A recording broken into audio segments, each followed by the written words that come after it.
Welcome to Glisso English. Real life stories. Imagine your best friend risks everything to chase a dream. They invest their life savings, they work day and night. But there is just one problem. Their business is terrible. The product does not work.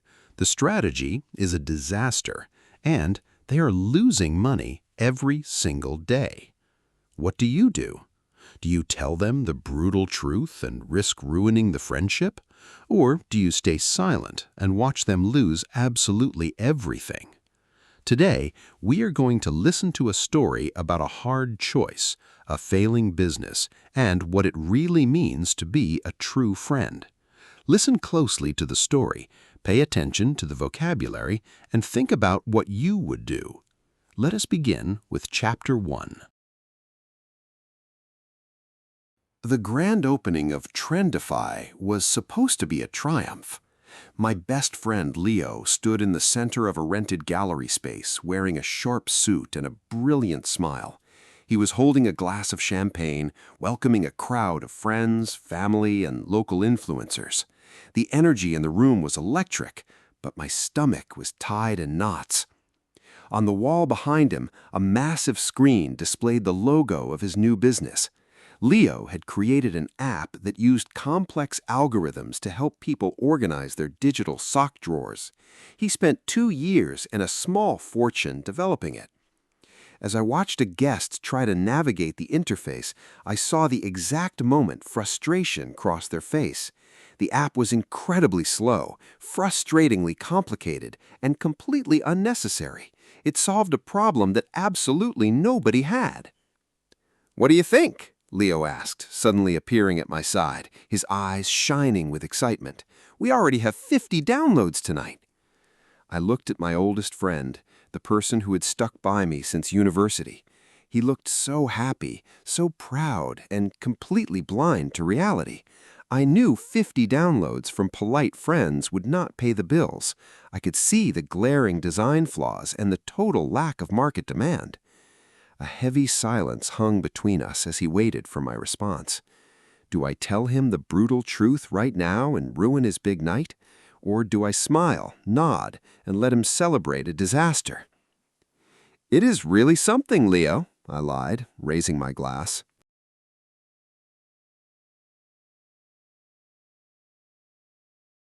"3 weeks after the launch party, the excitement had completely faded.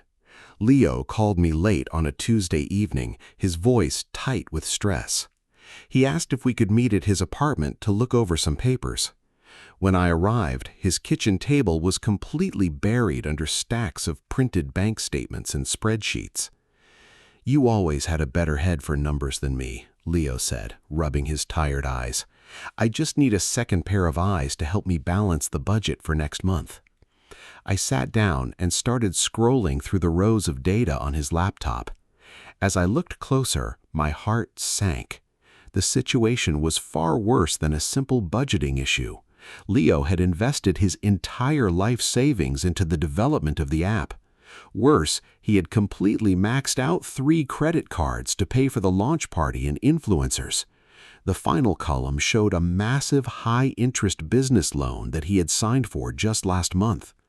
The app was bringing in 0 organic revenue, but the fixed costs were draining his bank account rapidly.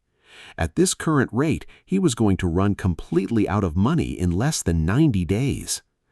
"Well?" Leo asked, handing me a mug of black coffee. "It's just a temporary slow start, right? I just need to push through the dry spell." The numbers on the screen were screaming the absolute truth. His business was a sinking ship, and he was standing on the deck with a bucket. If I kept quiet to protect his feelings, he would be completely bankrupt by summer. But if I told him the truth, I would have to look him in the eye and tell him his dream was dead.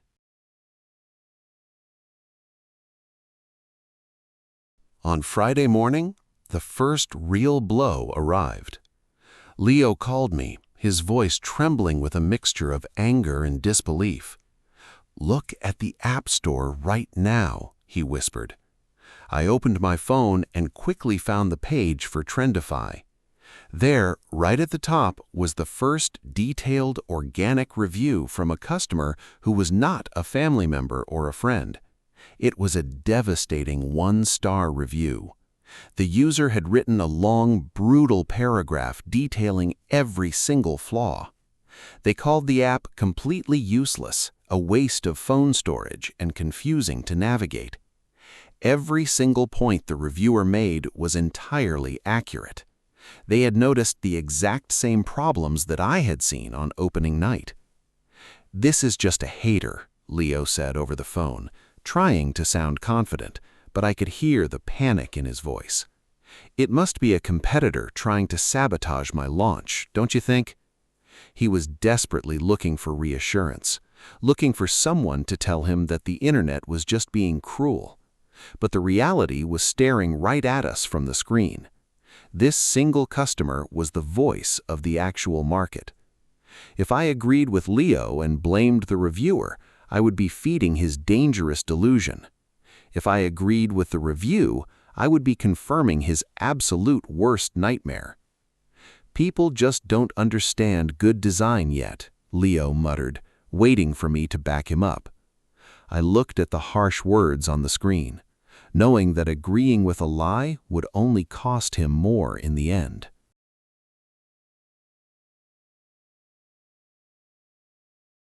By the beginning of the second month, Leo had created a protective wall around himself.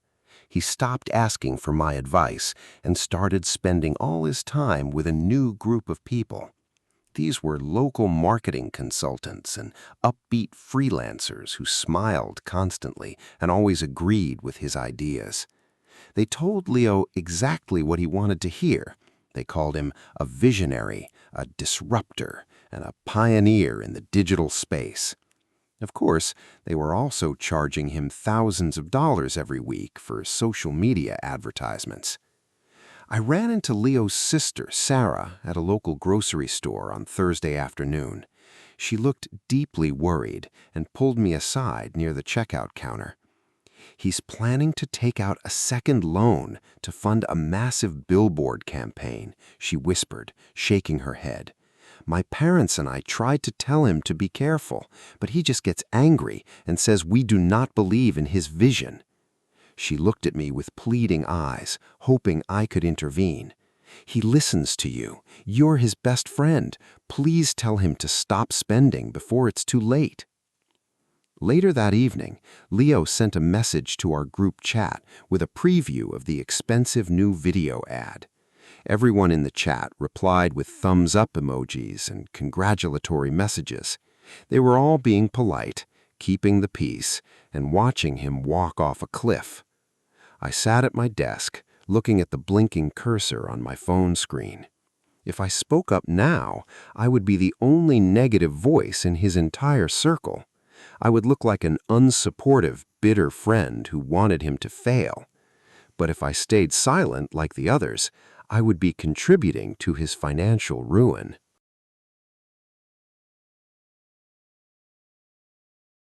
Determined to see the reality for myself, I offered to help Leo at his small office the following weekend. I told him I wanted to understand his workflow so I could better support his vision. He was thrilled and immediately assigned me to monitor the customer service inbox and look over the back-end analytics. Within 2 hours of sitting at the computer, the painful truth became undeniable. The product was not just unpopular, it was fundamentally broken. The servers crashed every time 3 people tried to log in at the same time. The database was losing user preferences, causing a flood of angry emails from the few people who actually tried to use it. Worse, Leo was handling everything with stubborn pride. Instead of fixing the core technology, he spent hours arguing with users in the support emails, telling them they were using the app incorrectly. "We just need more user data to train the algorithm," Leo said cheerfully, looking over my shoulder at the error logs. "Once the big marketing campaign starts, the system will balance itself out." I looked at the code, then at my childhood friend. This was no longer a slow business launch or a temporary dry spell. This was a sinking ship with a massive unpatched hole in the hull, and the captain was throwing water into the air. He was completely blind to the technical reality because his identity was completely tied to the success of this company. I realized that keeping quiet was no longer an option. This project was a financial trap, and Leo was walking straight into it with a smile on his face.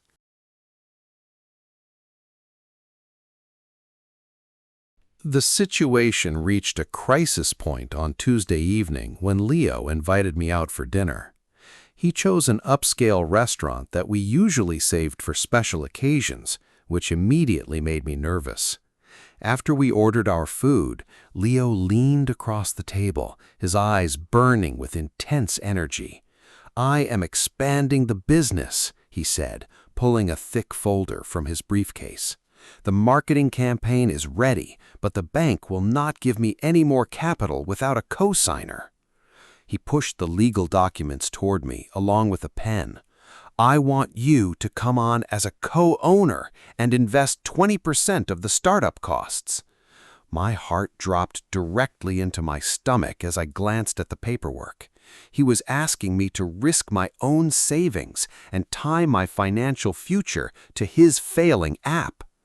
"We have been best friends for 10 years, Leo said, his voice dropping to a serious whisper. "I need someone in my corner who actually believes in me, not just those corporate yes men." He was leveraging our entire history, using our bond to keep his sinking ship afloat. A polite excuse or a gentle deflection was not going to work anymore. If I signed the papers, I would ruin my own finances along with his. If I refused, I would have to tell him exactly why his business was a terrible investment. I looked at the pen in front of me, knowing that my next words would change our friendship forever.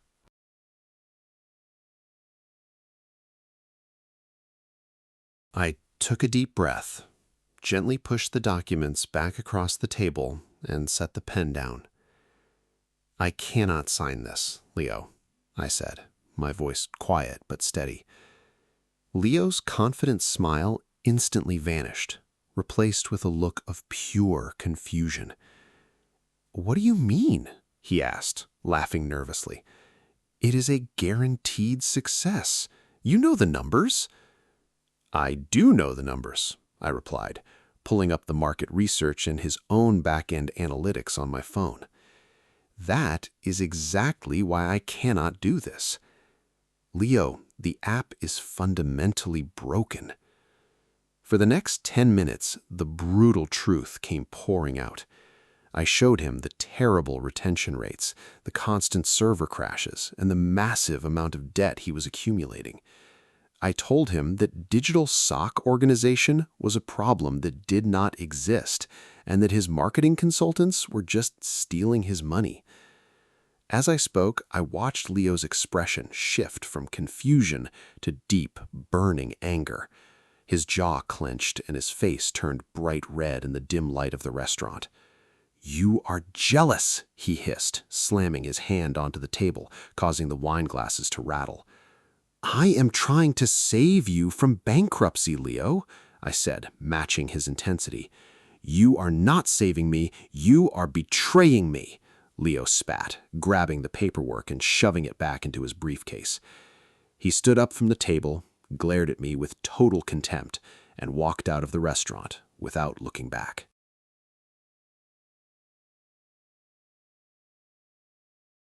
3 weeks passed after the restaurant disaster, and the silence from Leo was deafening.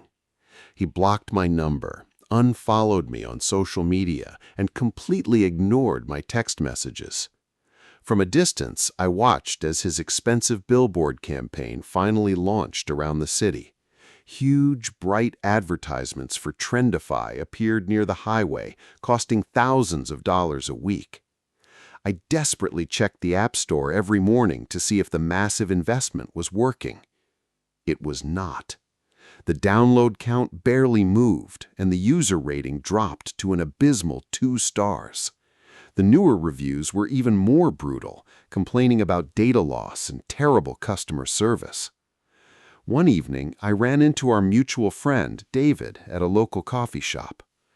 "Leo is completely falling apart," David said, leaning in close and shaking his head.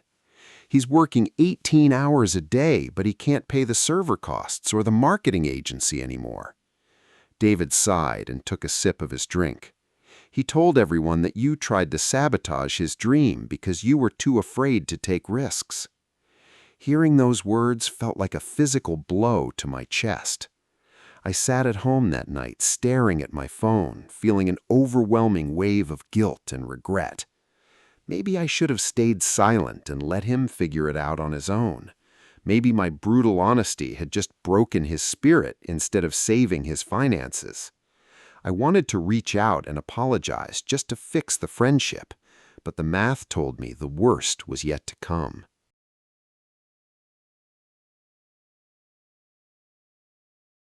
The inevitable crash arrived on a rainy Tuesday morning in late October. I received a frantic phone call from Sarah, Leo's sister, her voice thick with tears. "It is over," she sobbed into the receiver. "The bank called in the business loan, and the marketing agency is suing him for unpaid fees." She told me that Leo was sitting alone in his empty office, refusing to open the door for anyone. I did not hesitate. I grabbed my keys, drove straight across town, and knocked loudly on his office door. For a long time, there was only silence. "Leo, it is me," I called out softly. "I'm not here to talk about business. I'm just here as your friend." The lock clicked, and the door swung open slowly. I stepped inside and felt my heart break. The brilliant entrepreneur from the launch party was gone. Leo sat on a cardboard box, his hair messy, his eyes bloodshot, and his expensive suit crumpled.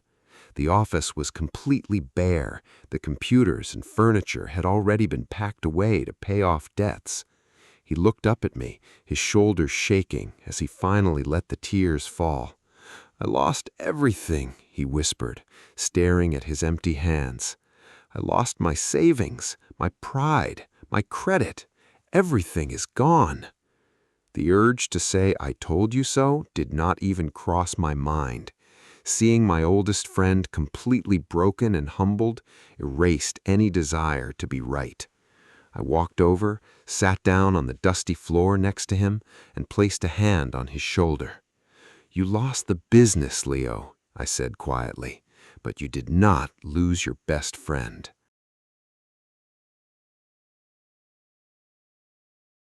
6 months after the crash, the dust had finally settled. Leo was living in a smaller apartment and working as a project manager for a local logistics company. It was a regular, stable job with a steady paycheck, and it was exactly what he needed to rebuild his life. On a sunny Saturday morning, we met at the small diner near our old university, just like we used to do years ago. The tension and anger of the past year had completely vanished from his face. He looked healthy, rested, and genuinely relaxed as he poured syrup over his pancakes. "I made my final payment to the marketing agency this week," Leo said, taking a sip of his coffee. "It feels like a massive weight has been lifted off my chest." I smiled, glad to see my friend finally back on his feet. "I am really proud of you, Leo," I replied honestly. "You faced the music and handled everything like a professional." Leo looked down at his mug, silent for a moment, before looking directly into my eyes. "I never properly apologized to you for what happened at the restaurant," he said quietly. "You were the only person who cared enough about me to tell me the brutal truth." He shook his head, a faint smile on his lips. "Everyone else just smiled and watched me run straight into a brick wall. You tried to pull me back." True friendship is not about always saying yes or protecting someone's feelings at the expense of their future. Sometimes it means holding up a mirror, even when the reflection is painful to see.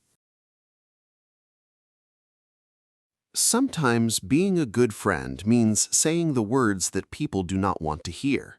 It is easy to smile and agree. It is difficult to speak the truth when the stakes are high.